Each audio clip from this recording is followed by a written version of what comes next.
The first time I realized that maybe my sister didn't have my back the way I might have thought she did, we were talking with my cousin Katie about our plans for a disaster, whether natural or man-made. You know how you do when you get together with your family. And Katie, because she's young and because she lives somewhere that has never been, attacked by terrorists, had a plan that was really, really lame. But Bree and I were in DC on 9/11, and ever since then we have had an excellent plan, complete with multiple backup meeting places, a food drop, sneakers under our desk, the whole 9 yards. And I laid this plan out for Katie. Okay, Bree's gonna get the dog, and I'm gonna get the food. We have stuff in our offices, and we're gonna meet at Woodley Park, and if that doesn't work, we're gonna meet in Van Ness, and we're gonna walk up Connecticut Avenue, through Maryland, across West Virginia, and then up I-70. Up I-70 to my mom's house in Central Ohio. But the thing is, my mom will also obviously be coming for us, so we'll probably only really have to walk to like Morgantown. You're gonna walk to Ohio. That's your plan. And I was like, yeah, that's a plan. It's a plan we've always had. It's a good plan, right, Bree? But Bree wouldn't quite meet my eye. And I was like, right? And she's like, well, and I'm like, what? What do you know? This is the plan. This is the plan. We've had the plan for 10 years. The plan's the plan. She's like, it's just that I feel like as the person who's responsible for the dog's safety, I'm like, the dog? She's like, yeah, I don't know how to say this, but you're just a really slow walker. Now, Bree's 2 years younger than me, and we've always been very, very close. We've never had that phase that some sisters go through where they kind of grow apart and have to find each other as adults. Probably because she came to visit me for the summer when I was 22 and then lived with me for 10 years. So we never really had the chance to grow apart. And one or two memorable public screaming matches aside, our relationship is very, very good. It's sort of all like a tampon commercial or a douche commercial, kind of like backlit and emo and tight. At least it always had been until we had this conversation, which Bree's tried to deny several times, but I have witnesses.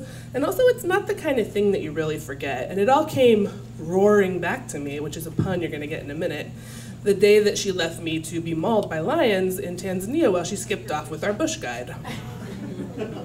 So Bree and I have traveled together a lot, and we usually do pretty well, But one thing that keeps kind of coming up over and over again is that she inspires this weird mania in our guides.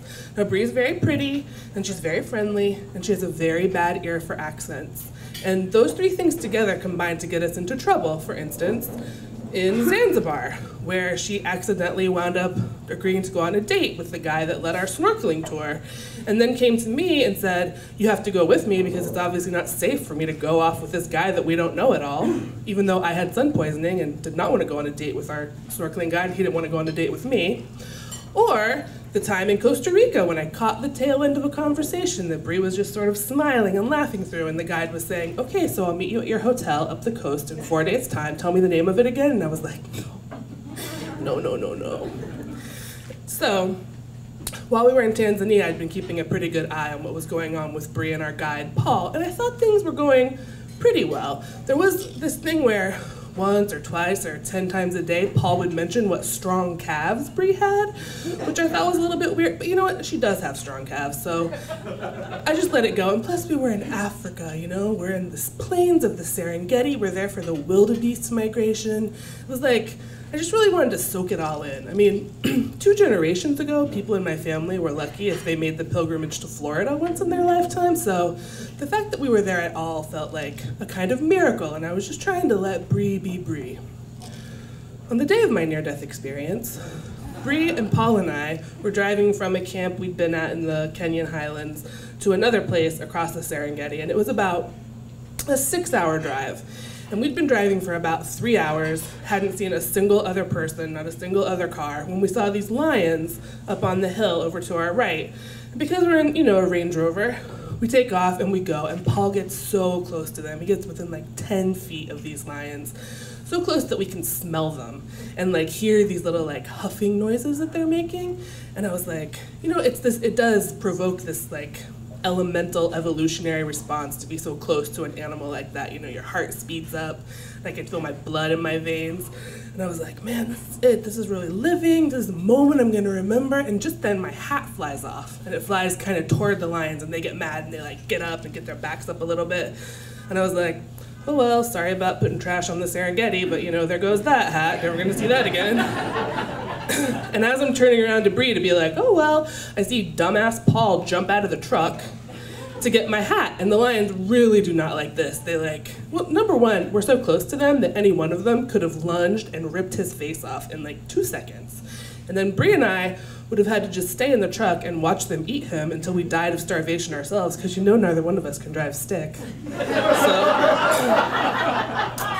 But luckily that did not happen. Paul lived, and he got my hat, and we got back in the truck and carried along our merry way for about like 1/8 of a mile when he got the truck stuck in mud up to its axles.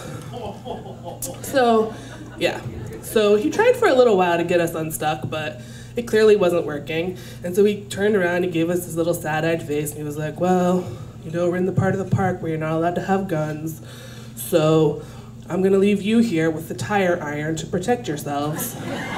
And I'm gonna hike out to the ranger station, which I think is over there, to get help. And we're like, okay. And he says, or you could come with me and we could share the protection of the tire iron. And from my place in the back seat, I see Bree's head kind of whip up, and I'm like, you go, Bree, you tell him. If we wanted to walk across the Serengeti, we would have bought the cheaper tour package. But no, little pleaser that she is, she says, oh my God, of course you can't go out there without any protection. We'll come with you. And she hops out of the truck. Now, I'm the epitome of an indoor kid. I was wearing flip-flops because who needs hiking boots to sit in a truck for 6 hours? And I'm afraid of snakes, and I'm afraid of spiders, and I'm afraid of, you know, enraged lions who have recently been pissed off by the hat that I'm wearing. And on top of that, I have asthma, so when I get freaked out, I get a little short of breath, and that makes me a little freaked out, so I get a little more short of breath, and that makes me a little more freaked out, so I get a little more short of breath, in a vicious cycle that so far has not resulted in my death, but had also never happened while I was hiking across the plains of the Serengeti and being chased by lions, so I'm back there, sort of trying to listen for the lions over the sound of my own increasingly loud wheezing, and I see Bree and Paul getting further and further ahead of me. And I had this like circle of life moment, you know, where I realized that just like in every nature documentary ever, I was gonna be picked off and run down and eaten, while the weaker, or the stronger, non-asthmatic members of my tribe, my herd, lived on to procreate, because I knew Paul wanted to procreate with Bree. That had been abundantly clear the whole week. But that didn't happen, sorry. We lived. And we made it back to DC. And I have to say that Bree and I have never had to test our emergency plan since then, which is good, but I will say that when the earthquake happened last year, my first thought was not, how can I get to Woodley Park to meet Bree and the dog? It was like, oh, I'm glad I have my sneakers under my desk, because I'm out of here. Thank you.